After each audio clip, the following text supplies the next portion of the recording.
그리스도인은 예수님 때문에 천사의 얼굴을 가질 수 있습니다. 전 우리 성도들이 항상 얼굴에 천사의 모습 같은 아주 화사함이 항상 살아있기를 바랍니다. 마스크는 썼지만 옆에 분을 한번 얼굴을 보시고 천사의 얼굴을 가지고 지금 앉아 있는지 보시기 바랍니다. 예수님 때문에 웃을 수 있기를 바랍니다. 아무리 미인이어도요, 화를 내고 있거나 곤란 모습은 아름답지가 않습니다. 그러나 박색이죠. 예쁘지 않아요. 그래도 활짝 웃고 있는 것은 정말 어떤 미인보다도 아름다움을 읽을 수가 있습니다. 그래서 인생을 살면서 우리가 웃을 수 있다면 참 복인데, 그러나 세상살이가 웃기가 쉽지가 않죠. 하지만 성도는 그럼에도 불구하고 웃을 수가 있습니다. 왜요? 예수님 때문에. 예수님 때문에 웃는 사람들이 성도입니다. 아멘. 예수님 때문에 기뻐하고 예수님 때문에 감사할 수 있는 이런 영성, 이런 삶을 가능하게 하는 이들이 성도요, 바로 저와 여러분입니다. 그러므로 항상 주 안에서 기쁨이 있고 웃을 수 있기를 바랍니다.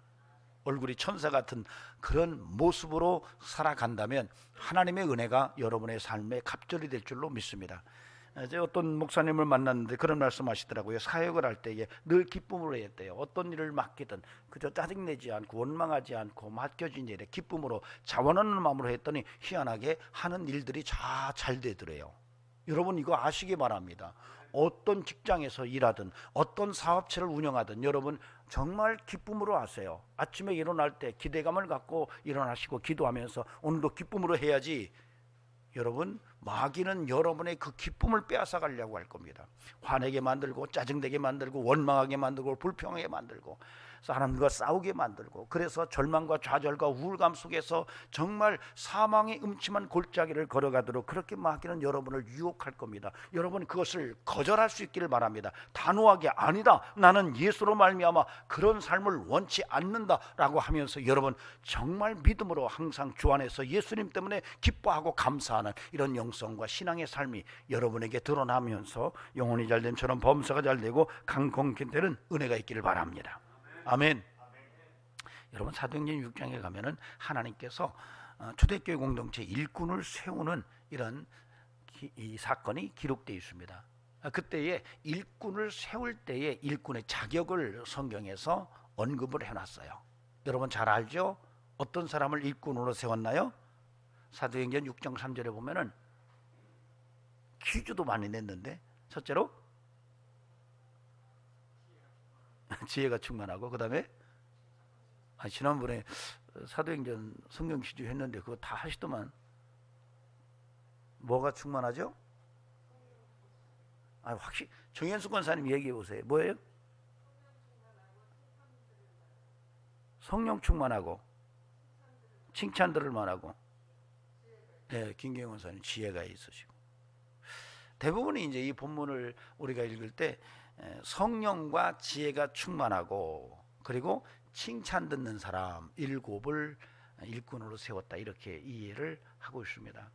그런데 재미난 것은 사실은 이 원문에는 칭찬 듣다라는 말이 없어요. 그러니까 성령과 지혜의 이야기는 나오는데 칭찬 듣는 얘기는 없어요. 근데 우리 번역을 잘 보면은 마치 번역 자체가 성령과 지혜가 충만하고 라고 번역을 해서 성령도 충만하고 지혜도 충만한 것처럼 그렇게 읽도록 그렇게 번역을 했어요. 근데 조금 다르게 볼 수 있는 그런 본문이기도 합니다. 사실을 더 정확하게 읽을 수 있다면, 직역을 한다면 성령에 충만하고 그리고 지혜롭고 이렇게 나와요. 그러니까 우리 성경은 제가 볼 때는 조금 사람의 냄새가 많이 묻어 있는 것 같다 생각이 들어요. 그러니까 없는 칭찬이라는 말도 붙였고, 그 다음에 마치 지혜가 충만한 것 같은 이런 분위기를 느끼도록 그렇게 번역을 해놨어요. 근데 직역을 하면 가장 먼저 성령 충만하고 이렇게 나와요. 그 다음에 그리고 지혜롭고, 그렇게 하고 끝나요. 칭찬이 안 나와요. 그래서 성경은 굉장히 중요하게 다루고 있는 게 성령 충만을 이야기하고 있는 거예요. 그 중에 스데반이 성령 충만했었고, 그 7집사들이 그렇게 뽑혀서 교회를 섬깁니다. 성령 충만한 일꾼들이 초대교회에 많았던 것이죠. 저는 우리 교회도 성령 충만한 일꾼들이 많아지기를 소망합니다. 예, 우리 집사님 한 분이 그러시더라고요. 장로 피택이 됐는데 저는 제가 자격이 안 돼서 장로 안수를 못 받겠습니다 그랬대요. 그래서 제가 여쭸어요. 왜 그랬습니까? 그랬더니 성령 체험이 없어서 용기가 안 났다 그러시더라고요. 참 대단하죠. 여러분, 이 정도 되면 대단한 겁니다. 다른 조건은 다 되는데 성령 충만이 안 돼서, 내가 성령 충만을 경험하지 못했기 때문에 내가 일꾼으로 피택되는 것에 대해서 정말 기쁨이 없다. 그래서 고사를 냈다. 대단합니다. 그럼에도 불구하고 제가 그랬어요. 교회에서 그렇게 말할 때에는 순종하는 것도 의미가 있습니다. 부족하지만 또 교회에서 그렇게 공동체에서 원할 때에 그렇게 순종함으로 그 순종의 과정 속에서 성령의 은혜를 체험할 수도 있거든요. 그래서 부탁드립니다. 항상 성령 충만하시고, 예, 하나님의 은혜 속에서 정말 매력적인 하나님의 일꾼으로 살아내는 은총이 저와 여러분에게 있기를 바랍니다. 그리고 교회에서 어떤 결정이 나면은 이것도 성령의 감동이구나. 교회가 성령 공동체잖아요. 성령의 감동이구나 라고 생각하시고 순종할 수 있는 이런 겸손함도 우리에게 함께 할 수 있기를 주의 이름으로 권면을 드립니다. 자, 그런데 오늘도 본문이 일꾼에 대한 이야기예요. 오늘도 일꾼에 대한 이야기, 교회 일꾼에 대해서 이야기를 하고 있습니다. 오늘 이 고린도전서 4장 1절에서 5절을 통해서 바울이 도대체 그리스도인, 즉 일꾼된 하나님의 사람들의 정체성이 뭐냐라는 것을 말해요. 그리고 그런 일꾼들이 실제로 어떤 사역을 해야 되느냐, 그리고 그렇게 일꾼의 삶을 제대로 살았을 때 어떤 결과를 추수할 것이냐라고 하는 얘기를 아주 정확하게 설명을 하고 있어요. 그래서 오늘 저와 여러분도 예수 안에서 하나님의 일꾼으로 부름받은 인생이라고 봤을 때에 오늘 바울이 고린도 교회 성도들에게 권했던 이 말씀은 굉장히 중요한 의미로 다가올 수 있다라고 하는 겁니다. 그래서 저는 저와 여러분이 오늘 이 말씀을 통해서 내가 하나님의 일꾼이구나. 그래, 일꾼으로 내가 선택됐지. 자, 그러면 내가 어떤 자세, 어떤 정체성으로 일꾼의 사역을 감당해야 되고 어떤 결과를 내가 얻게 될 것인지에 대해서 오늘 말씀 속에서 함께 찾고 깨닫고 그 말씀을 붙들고 그렇게 일꾼의 삶을 살아내는 이런 은혜가 함께 해야 할 줄로 믿습니다. 자, 오늘 본문은 단락으로 나누면 내용상으로 1절, 2절과 3절, 4절, 5절로 나눌 수가 있어요. 1절, 2절에서는 이 일꾼에 대한 정체성을 아주 비유적으로 설명을 해놨고요. 그 다음에 3절, 4절에서는 그 일꾼들에 대한 그 구체적인 실제가 어떤 모습이 우선돼야 하느냐라는 얘기를 3절, 4절에서 얘기를 해요. 그리고 5절에서는 그렇게 일꾼으로 제대로 살면 어떤 결과가 나타나는지를 바울이 정확하게 결론적으로 이야기를 하고 있습니다. 특히 5절에 보면은 여러분 5절 보시기 바랍니다. 그러므로라는 말을 썼어요. 여러분 성경 속에서 대부분이 이 그러므로라고 하는 이 접속사를 썼을 때는 이것이 결론입니다. 그래서 오늘 1절에서 5절 속에서 이 5절은 그러므로를 써서 그 결론적인 이야기를 바울이 하고 있다고 봐야 할 겁니다. 자, 이런 내용들을 우리가 보면서 조금 더 자세하게 볼 필요가 있는 그런 구절들이 있어요. 그 중에 1절을 여러분이 보시기 바랍니다. 1절을 함께 읽어보시겠어요? 시작. 사람이 마땅히 우리를 그리스도의 일꾼이요 하나님의 비밀을 맡은 자로 여길지어다. 아멘. 예. 여기서 보면은 하나님의 비밀을 맡은 자다라고 하는 것이 굉장히 아주 독특한 그런 구절체로 등장되고 있습니다. 도대체 하나님의 비밀이 뭘까라고 하는. 그래서 이것에 대한 해석이 굉장히 폭이 넓을 수 있어요. 그냥 이 본문 구절체 자체로만 본다면 하나님의 비밀을 맡은 자, 뭐 국정원 같은 이러한 사람들이 아닌가라는 이런 생각도 할 수 있는데, 이게 성경으로 성경을 이해할 때에 여러분 골로새서 2장 2절 3절에 보면은 바울이 이런 말을 합니다. 이는 그들로 마음의 위안을 받고 사랑 안에서 연합하여 확실한 이해의 모든 풍성함과 하나님의 비밀인 그리스도를 깨닫게 하려 함이니 그 안에는 지혜와 지식과 모든 보화가 감추어져 있느니라. 여기에서 바울은 분명하게 하나님의 비밀을 정확하게 언급해요. 바로 그리스도다. 하나님의 비밀인 그리스도다. 그리고 그 그리스도 안에 비밀인 이유가 있는 것을 설명을 해요. 그 안에 지식과 지혜와 모든 보화가 감춰져 있느니라. 감춰져 있기 때문에 비밀인 거예요. 여러분 이걸 믿으십니까? 여러분 그리스도 안에 지혜와 지식과 보화가 감춰져 있대요. 여러분 보화를 찾으러 어디로 가야 돼요? 그리스도께로 나가면 돼요. 예수의 이름을 붙들면 거기서 지혜가 오고 거기서 지식이 더해지고 그 예수님의 이름 속에서 보화가 채굴이 돼요. 여러분 그래서 우리가 성도로서 예수 붙들고 산다는 것이 얼마나 귀한지 몰라요. 그래서 바울이 하나님의 비밀을 그리스도라고 설명을 하고 있습니다.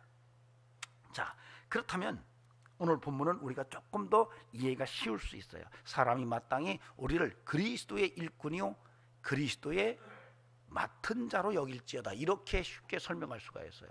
근데 여기서 맡은 자라는 이 단어가 청지기를 의미하는 단어예요. 그래서 이 1절은 사람이 마땅히 우리를 그리스도의 일꾼이요 그리고 하나님의 비밀을 맡은 자, 즉 그리스도의 청지기로 여길지어다, 이렇게 번역하면 훨씬 이해가 쉬울 수 있습니다. 좀 이해가 되세요? 예.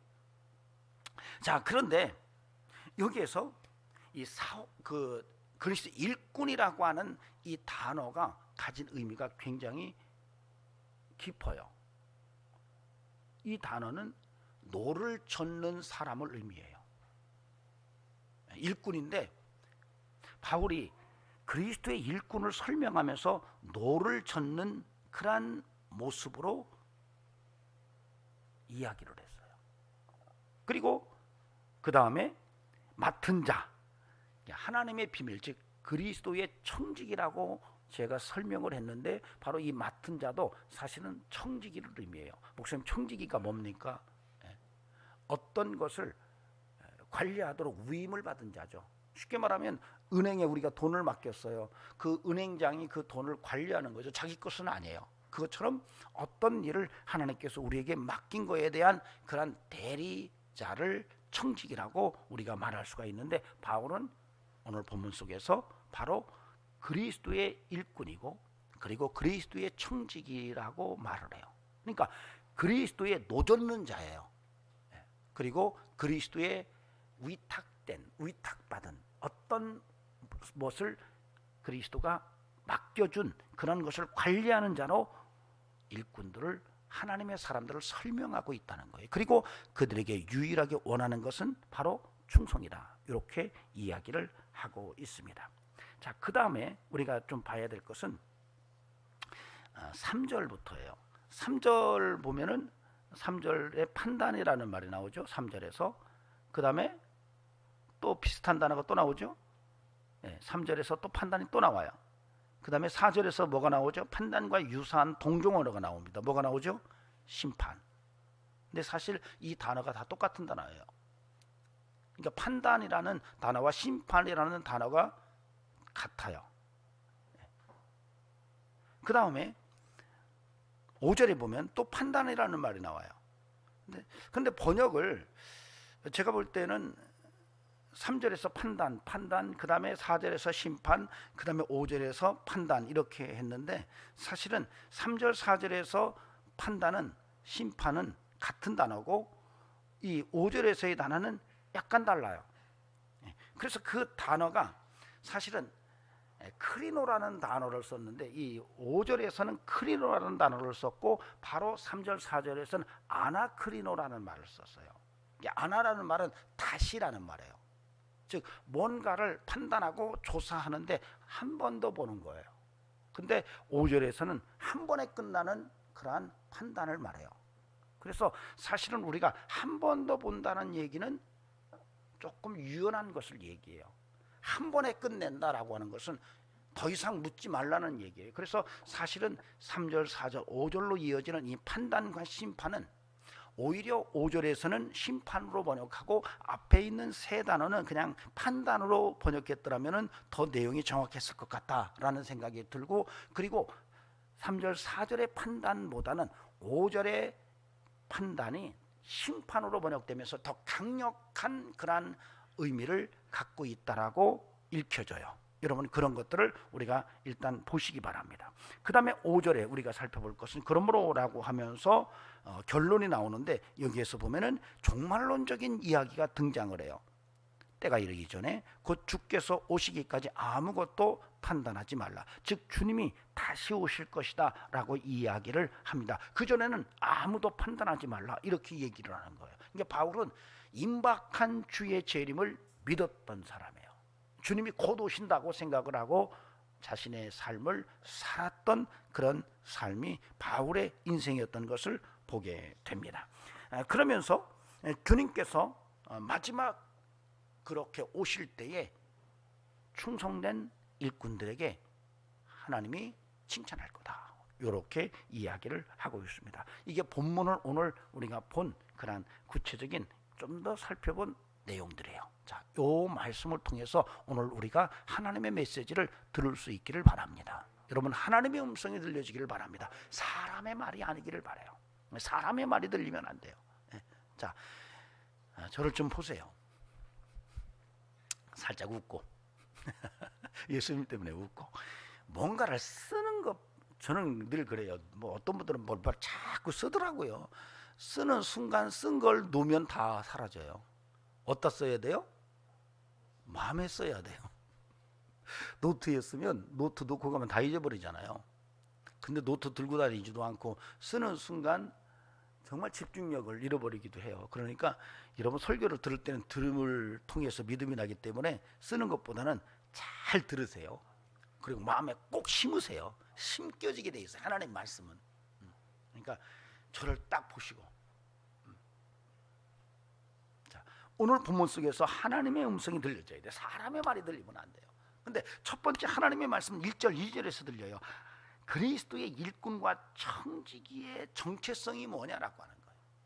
그리스도의 일꾼이 그리고 그리스도의 청지기라고 분명하게 바울이 말하는데, 그 정체성이 뭐냐, 이미 본문을 이해하면서 제가 설명을 드렸지만은 하나님의 비밀,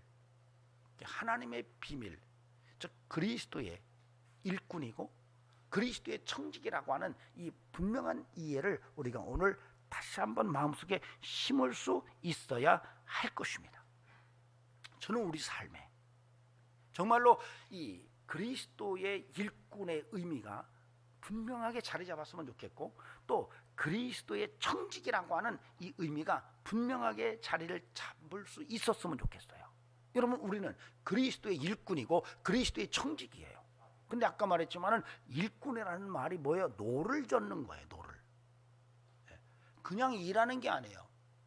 바울이 이 단어를 쓸 때는 독특하게 썼어요. 굉장히 의미 있는 얘기를 쓴 거예요. 노를 젓는 얘기예요.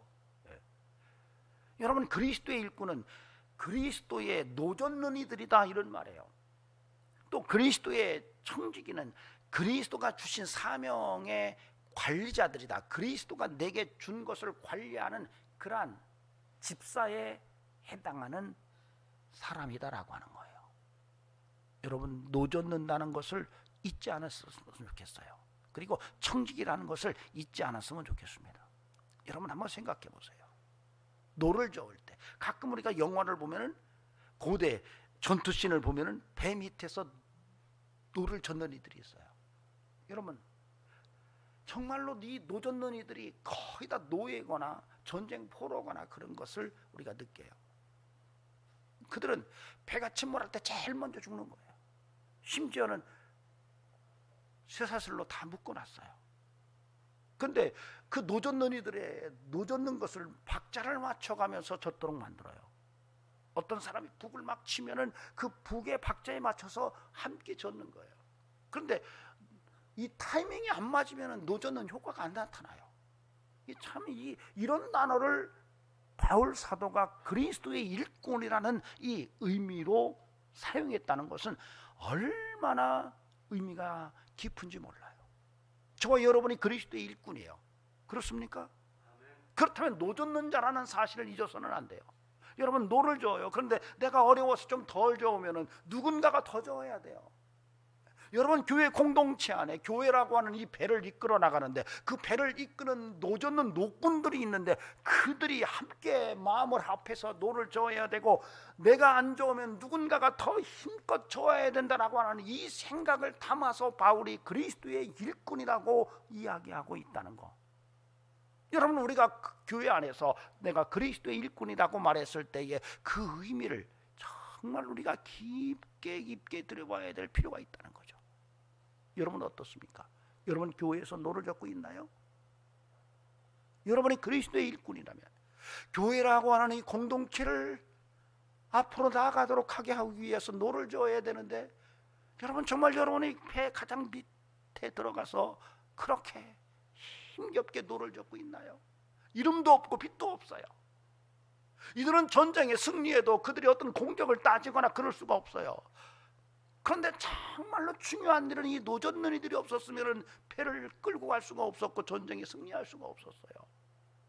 그런 단어를 바울 사도가 그리스도의 일꾼이라는 의미로 썼다는 생각을 할 때에, 여러분, 저와 여러분이 오늘 이 시대 속에서 정말로 교회 공동체 안에서 그리스도의 일꾼으로, 하나님의 사람으로, 일꾼으로 하나님께 부름받아 쓰여진다는 사실은 정말 그 중요성을 아무리 강조해도 지나치지 않다는 것을 오늘 우리가 깨달았으면 좋겠어요. 여러분, 지금 우리 교회가 그리스도의 일꾼이 필요합니다. 지금 우리 교회에, 복 있는 교회에 그리스도의 일꾼이 필요해요. 노젓는 이들이 필요해요. 이름도 없이 빛도 없이 가장 폐의 밑바닥에서 정말로 온 힘을 다해서 노를 저어야 되는 이런 일꾼들이 지금 요구되고 있는 현 시대라는 사실을 오늘 우리가 깨닫는다면, 과연 내가 지금 믿음 생활을 하면서 과연 하나님 앞에서 그리스도의 일꾼으로 제대로 기능을 하고 신앙생활을 하는지를 한번 우리가 들여다볼 필요가 있다는 것입니다. 오늘 저와 여러분에게 그리스도의 일꾼의 정체성이 다시 한번 내 마음속에 기록될 수 있기를 주의 이름으로 축원합니다. 그리고요, 그리스도의 청지기래요. 그리스도의 청지기래요. 여러분, 청지기는요, 소홀히 하면 망해먹기 딱 좋은 이런 위치입니다. 저희 교단에 병원이 하나 있었어요. 부산에 가면 침례병원이라고, 6.25 때 미군들이 참전을 하고 나서 그때 군인병원을 만들 때에 교단에서, 미국에 있는 선교부에서 6.25의 그 상처를 치유하기 위해서 병원을 세워놨는데 그게 이름이 침례병원이에요. 그래서 우리 교단 거였어요. 근데 그 몇 년 전에 이 병원이 부도가 나고 그냥 사라져 버렸어요. 그래서 저희들이 굉장히 마음 아파했어요. 이제 없어져 버렸어요. 부산에 있는 친구에게 물었어요. 왜 그렇게 병원에 하루아침에 날아갔냐? 부산에서는 제일 큰 병원이에요. 제 친구가 그래요. 주인이 없어서 그러더라고요. 외국 선교사들이 그 병원을 운영할 때는 선교사들이 주인의식이 있었다는 거예요. 그래서 병원이 그래도 잘 운영됐대요. 알차게. 그러다 이제 선교사님들이 한국을 떠나면서 한국인에게 넘겨줬어요. 그 다음부터 오는 병원장은 주인의식이 없는 거예요. 그래서 리베이트를 받고, 노조는 노조대로 자기들 이권을 챙기고, 병원장은 병원제도 챙기고, 또 거기에 목사님들이 이사로 가는데 이사로 파송된 목사님들도 뭘 알아요. 잘 대접해주면 밥 한 그릇 잘 먹고 도장 찍으라면 다 찍어주고, 나중에 보니까 공중분해 된 거예요. 여러분, 이 관리자들이 이런 역할을 할 수가 있어요. 그러니까 어떤 일을 맡기면 제일 망해먹기 쉬운 사람이 관리자예요. 그래서 오늘 바울이 그렇게 너의 인생을 너희가 관리할 때에 정말 중요한 게 있다, 충성이다, 이렇게 얘기하는 거예요. 그러니까 노젓는 자와 청지기는 원칙적으로 충성이라고 하는 전제를 깔지 않으면 존재가 불가능한 직책이라는 거예요.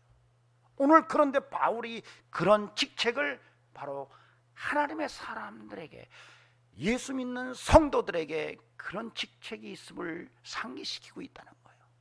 여러분, 저와 여러분이 정말로 그리스도의 일꾼으로서, 그리고 그리스도의 청지기로서 정말 충성스러움이 묻어날 수 있는 이런 은총과 영성이 뜨겁게 타오를 수 있기를 주의 이름으로 간절히 축원합니다.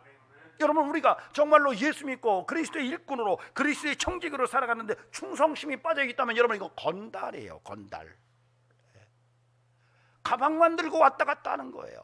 성경책만 들고 마당만 받고 지나가는 거예요. 여러분 오늘 다시 한번 여러분 스스로의 영적 위치를 한번 점검해 보시기 바랍니다. 과연 내가 예수 믿고 그리고 복 있는 교회 성도로 이렇게 신앙생활을 하고 있는데 내 위치가 지금 어디인가? 내가 정말 배에 노를 젓는 자로 지금 있는가? 그리고 청지기의 기능을 다하고 충성스러운 믿음의 삶을 살아가는가를 한 번쯤 봐야 한다는 것이고 점검해야 한다는 것입니다. 오늘 우리의 심령이 다시 한번 하나님의 은혜 속에서 정체성의 확인이 드러날 수 있기를 간절히 바랍니다. 성경은요, 착하고 충성된 종을 찾고 있습니다. 달란트 비유에서 분명히 말해요. 똑똑하고 지혜로운 이런 일꾼을 찾은 게 아니라 착하고 충성된 종을 찾았어요.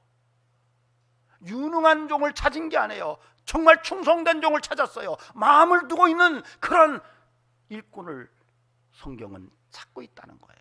오늘 이 시간에도 하나님은 충성된 일꾼을 찾고 있습니다. 여러분, 세상적으로 잘 나가고 세상적으로 유명하고 영향력을 많이 미치는 이런 사람을 찾으시는 게 아니라 정말로 예수님 때문에 충성을 각오하고 주님 십자가를 향하여 믿음으로 나가려고 하는 이런 심령을 하나님께서 지금 뜨겁게 부르고 계시다는 사실을 오늘 우리가 깨닫는다면 우리의 인생이 하나님 앞에서 어떤 방향으로 우리의 정체성을 세워야 하는지를 묻지 않아도 알 수 있을 것입니다. 전 저와 여러분에게 그런 충성됨이 함께하는 은총이 있기를 바랍니다. 요셉 보세요.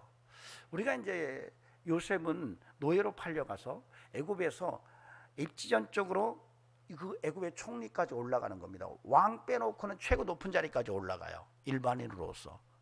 근데 그 요셉의 삶을 쭉 들여다보면은 그 쭉 따라 들어가서 보여지는 게 있어요.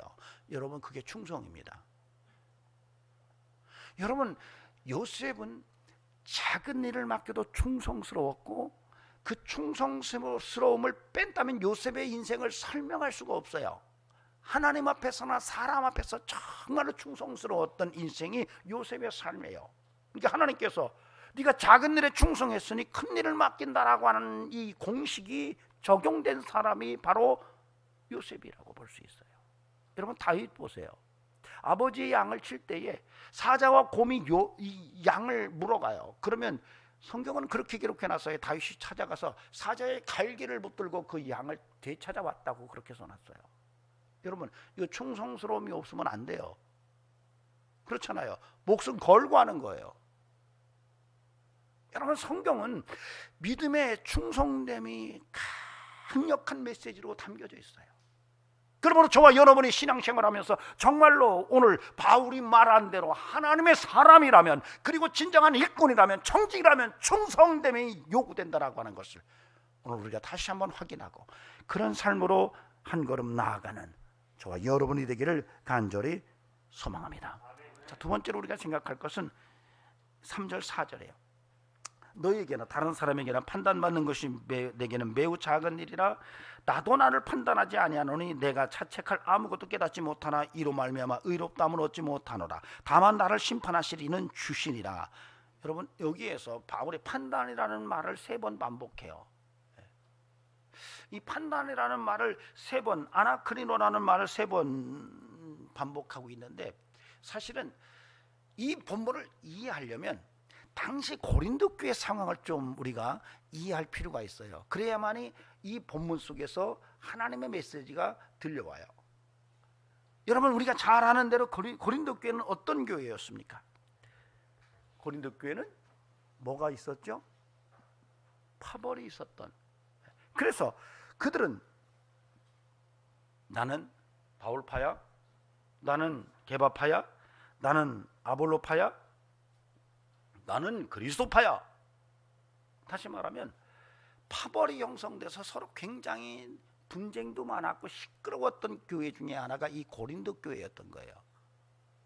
그러니까 서로의 어떤 정확한 나름대로의 그 입장을 가지고 다른 사람들의 사역하는 것을 평가하고 판단했던 거예요. 그러니까 바울이 그것을 하지 말라고 하는 거예요. 사실은 뭔지 좀 이해가 되십니까?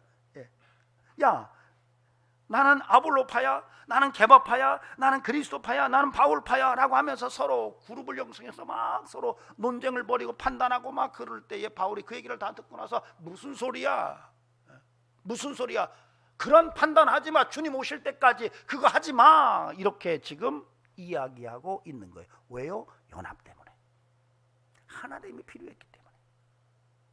여러분 일꾼들은 하나됨이 우선입니다. 충성스러움 안에 하나됨이 모아져 있습니다. 연합이 정말로 중요하다는 얘기를 지금 바울이 하고 있는 거예요. 저는 우리 교회도 이런 뜨거운 연합이 있기를 바랍니다. 가끔가다 아이고 안목이가 일하는데 마음에 안 들어. 여러분 이렇게 하지 않고 일하는 이들을 위해서 박수 쳐주고 응원해주고 격려해줄 수 있는 이런 우리 공동체가 되기를 간절히 바랍니다. 고린도 교회는 서로 안 맞았던 거예요. 서로 안 맞은 거예요. 네가 하는 일, 난 우리가 인정할 수 없어. 너 바울을 따라가? 그래, 우리는 게바 베드로야. 너 베드로 따라가? 야, 우리는 그리스도야. 너는 아볼로야? 하면서 서로 긴장관계 있고 파벌을 형성해서 서로가 판단하는 이런 공동체의 모습을 보면서 바울이 그거 하지 마라고 이야기하는 거예요.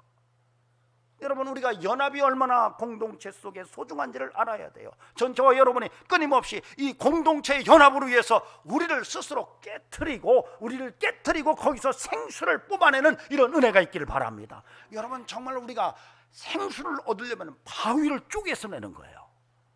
바위를 쪼개서 거기서 생수가 터져 나올 때에 그 생수가 최고의 생수가 되는 거예요. 여러분 우리가 바위 덩어리를 깨트려야만이 우리 속에서 생수가 터져 나오면서 우리 공동체가 건강한 공동체로 세워질 수가 있는 거예요. 여러분 교회만이 아닙니다. 가정도 그래요. 좀 맞아야 돼요.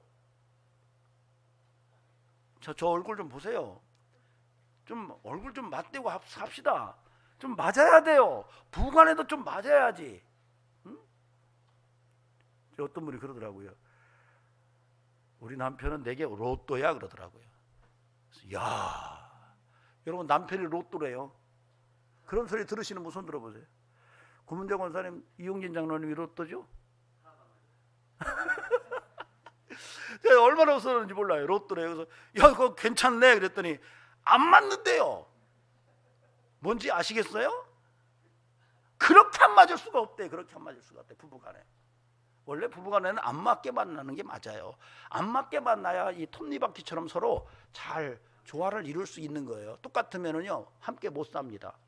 그래서 이렇게 아웅다웅하면서 미운정 고운정 들어가지고 사는 거예요. 그러니까 나하고 안 맞네 하고 돌아서면 안 돼요. 잘 맞추면 정말 힘 있는 부부관계가 되는 거예요. 여러분 톱니바퀴가 안 맞으니까 이게 서로 맞춰가지고 힘을 내는 거예요. 이게 그렇지 않으면 서로 어긋나는 거죠. 여러분 맞추면 돼요. 서로 파벌이 형성되어 있어도 맞추면 된다라고 하는 얘기를 지금 바울이 하는 거예요. 저는 우리 교회가 정말로 개성도 독특하고 정말로 성품도 독특하고 모든 환경과 배경이 다 각각이어서 독특한데, 여러분 예수 안에서 우리가 연합을 이루고 정말로 파벌이 없는 이런 공동체로 힘을 모을 수 있는 은총이 함께 할 수 있기를 주의 이름으로 축원합니다. 2022년도에 우리가 배가 해보자. 그래 당신이나 해봐 이렇게 얘기하면 안 돼요. 여러분 우리 모두가 얼마 남지 않은 22년도 이 기간 동안에 정말로 생명을 구원하는 이 소중한 일에 우리 모두의 삶이 한번 아주 뜨겁게 들여질 수 있기를 간곡히 주의 이름으로 권면을 드립니다. 여러분 우리가 하나님 앞에서 정말 연합해서 한 힘을 모을 때에 하나님이 우리를 통해서 영광 받으시고 우리의 인생을 더 복되게 만드실 줄로 믿습니다. 여러분, 여러분이 교회를 한번 멋있게 세워보세요. 여러분의 인생이 세워집니다. 여러분 이걸 믿으시기 바랍니다. 여러분의 삶이 하나님 앞에 정말 바로 서서 교회를, 하나님의 공동체인 교회, 주님의 몸인 공동체를 세워보면 여러분 그 사이에 교회를 세우는 과정 속에서 내가 세워져요. 여러분 가정이 세워집니다. 이게 하나님의 신비예요. 여러분 이런 은혜를 함께 경험했으면 좋겠어요. 예수 안에 들어와 보세요. 놀랍게 세워집니다. 여러분 하나님 나라를 세워보세요. 여러분의 인생이 세워집니다. 영혼이 잘 될 처럼 범사가 잘 되고 강건한 역사가 경험됩니다. 여러분 이거 빈말 아니에요. 성경 말씀이에요. 하나님 말씀이에요. 창조주의 말씀이에요. 이걸 믿으시기 바랍니다. 여러분 그 은혜 때문에 우리가 구원받았어요. 이제는 저와 여러분의 삶 속에서 정말로 우리 연합해서 예수 공동체, 우리 복 있는 교회를 한번 멋있게 세워나가는 이런 뜨거움의 열정이 아주 분수처럼 쏟아 터져나올 수 있기를 주의 이름으로 간절히 축원합니다. 아멘. 사실 교회는요 좀 독특합니다. 세상과는 달라요. 여러분 교회는 죄를 직설적으로 말할 수 있는 유일한 세상의 통로입니다. 세상에 나가서 죄 얘기해 보세요. 직설적으로 얘기 못합니다. 지금 더더구나 그렇죠. 법원에서도 함부로 얘기 못해요. 그러나 유일하게 우리의 처참한 죄성을 과감없이 서로 이야기하고 그 죄의 심각성을 우리가 선포할 수 있는 유일한 탈출구가 바로 교회예요. 그리고 그 죄 문제를 해결할 수 있는 유일한 장소가 바로 이 교회라는 사실을 우리가 생각했을 때에 교회의 정체성을 우리가 만들어 가야 돼요. 여러분 나를 성공시키려고 생각하지 마세요. 그리스도를 성공시키세요.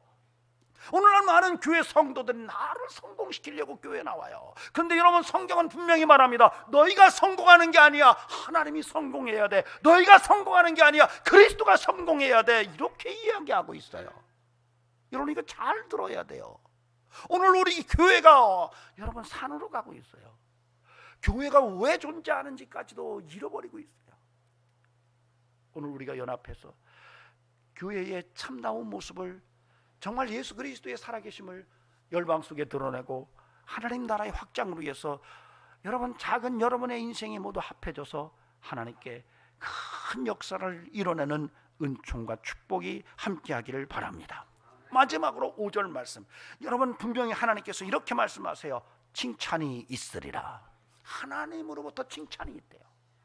여러분 주의 일꾼으로, 그리스도의 일꾼으로, 그리스도의 청지기로 충성된 믿음의 삶을 산 인생들, 정말로 연합해서 노젓는 인생들을 교회 공동체 안에서 최선을 다해서 살고 청지기의 인생을 최선을 다해서 산 충성된 일꾼들에게 하나님이 칭찬하신대요.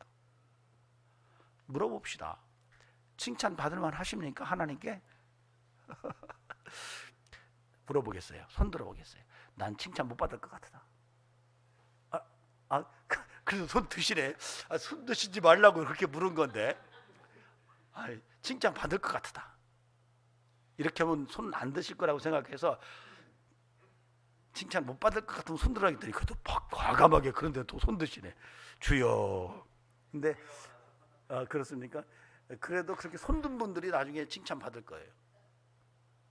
오늘 이쪽도 아니고 저쪽도 아닌 사람들은 이게요 답이 없는 사람들이에요. 아니 차든지 뜨겁든지 해야지. 김은 기고 아니면 아니고.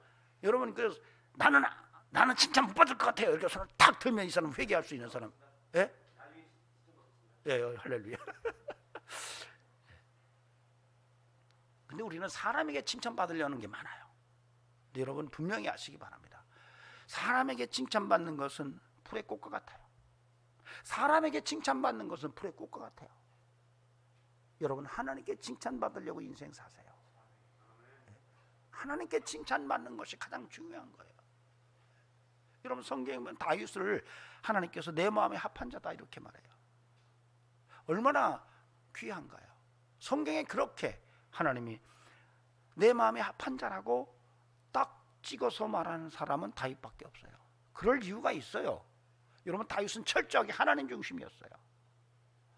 범죄에도 내가 하나님께만 범죄했다고 말하는 이런 삶을 살았던 게 다윗이에요. 여러분 정말로 우리가 인생을 살아가면서 하나님께 칭찬받을 만한 인생을 산다는 것은 정말 축복 중에 축복이에요. 하나님이 박수 칠 수 있는 사람이 돼야죠. 아브라함이 이삭을 하나님께 드려요.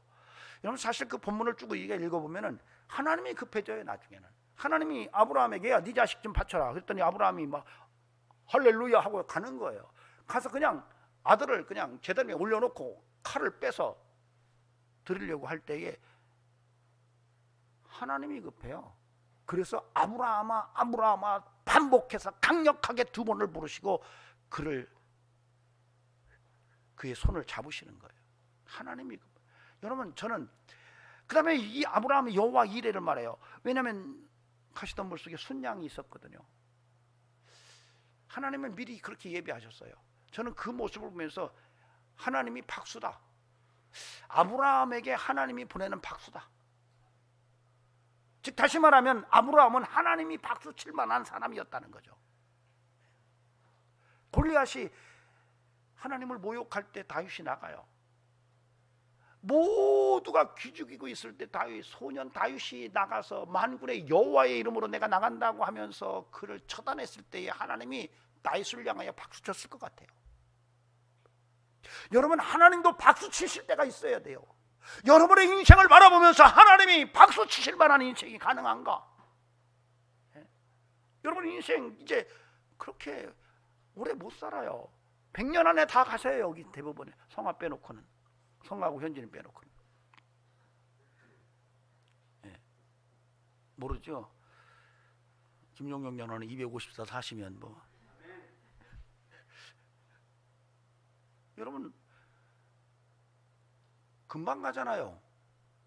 2022년도 엊그저께 시작한 것 같은데 벌써 이제 가을에요. 이제 추수하고 끝나요. 겨울 되면 금방 추워요. 어젯밤에 춥더라고요. 얼마 전에 덥다고 난리를 쳤는데 벌써 추워요. 이렇게 빨라요. 이렇게 빠르게 흐르는 인생 정말 화살같이 날아간대요. 이 인생을 하나님 앞에서 박수받고 하나님 앞에서 칭찬 들을 만한 인생으로 만들어 가야 하는 것이 우리에게 필요하지 않냐 이거예요. 왜? 이 땅에 사는 것이 다가 아니기 때문에. 영원한 하나님 나라가 우리에게 존재되고 영원한 하나님 나라가 예비되어 있기 때문에. 오늘 바울은 지금 그런 얘기를 하고 있는 거예요. 너희가 하나님 앞에 섰을 때에 하나님이 잘했다 칭찬할 만한 이런 인생을 너희가 지금 살아라. 너희가 하나님의 일꾼이라면, 너희가 하나님의 청직이라면 너희가 그런 인생을 살아내라고 그렇게 권면하고 있는 거예요. 2000년 전에 고린도 교회 성도들에게 외쳤던 이 바울의 절규가 오늘 저 여러분에게도 다시 한번 들려줘서 이제는 그래, 내가 하나님 앞에 칭찬 듣는 이런 인생, 하나님이 박수 칠 만한 이런 믿음의 삶을 살아야지라고 생각하는 이런 뜨거움이 다시 한번 마음속에서 불붙을 수 있기를 바랍니다. 여러분 말씀의 마지막 7교회의 이야기가 요한계시록 2장 3장에 나옵니다. 거기서 7교회 가운데 책망을 받지 않는 2교회가 나와요. 어떤 교회죠? 하나는 서머나 교회, 또 하나는 빌라델피아 교회예요. 7교회 가운데 2교회는 책망을 받지 않아요. 그런데 왜 책망을 받지 않았는지를 성경은 이렇게 기록해놨어요. 서머나 교회를 향해서 네 환난과 궁핍을 알거니와 실상은 네가 부유한 자니라. 내가 죽도록 충성하라. 그리하면 내가 생명의 관을 주리라. 빌라델피아 교회를 향해서는 네가 작은 능력을 가지고도 내 말을 지키며 내 이름을 배반하지 아니했도다라고 말해요. 참 공통점이 있어요.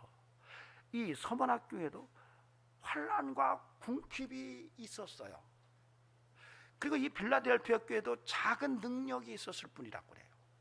그럼에도 불구하고 충성됐고, 그럼에도 불구하고 믿음이 배반을 때리지 않았다는 얘기예요. 힘들고 어려웠는데 그 힘들고 어려운 환경을 믿음으로 이겨내고 예수로 승리해냈기 때문에 그들을 책망하지 않았던 거예요.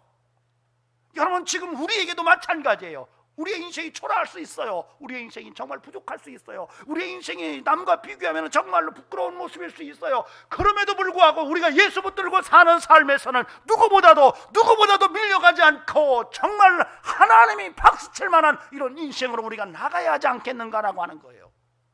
라오디게아 교회는 부자였어요. 부족한 게 없었어요.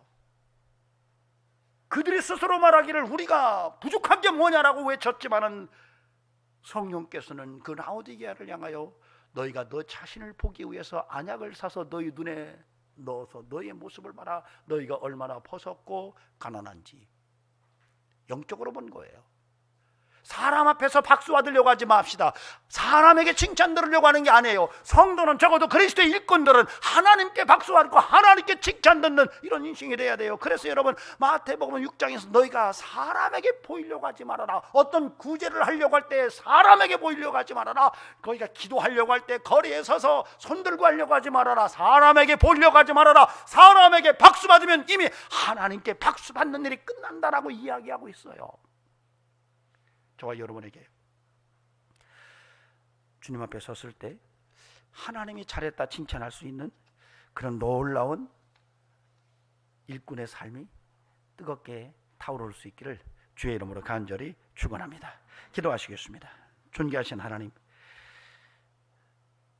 우리가 그리스도의 일꾼으로 노젓는 일에 부름받았음에 하나님 그저 배 밑바닥에 들어가서 정말 힘을 다해서 노를 저으면서 이름도 없지만 빛도 없지만 그 길을 걸어갈 수 있도록 인도해 주시기를 원합니다. 내가 덜 저으면 누군가가 더 저어야 된다는 사실을 꼭 기억하게 하시고, 주님, 우리 모두가 한마음 한뜻으로 그리스도의 박자에 맞춰서 노를 저어서 우리 교회 공동체의 배를 저 본향까지 하나님 앞으로 나아가는 견인차로 쓰여지게 하옵소서. 청지기의 삶에 충성됨이 필요한데 우리에게 충성됨 주시기를 원합니다. 정말 우리의 인생이 하나님 앞에 섰을 때 칭찬 듣고 하나님이 박수 칠 만한 인생이 되도록 도와주시고, 사람에게 박수 받고 사람에게 칭찬 듣는 것 귀한 것이지만은 하나님 앞에 칭찬 듣고 박수 받는 인생을 향하여 달려가게 하옵소서. 이제는 우리 구주 예수 그리스도의 은혜와 하나님 아버지의 살아계심과 성령님의 역사하심이 오늘도 믿음으로 하나님의 일꾼으로 하나님의 사람으로 승리의 삶을 살기를 원하는 귀한 심령들에게 영원토록 함께 하시기를 간절히 축원하옵나이다. 아멘.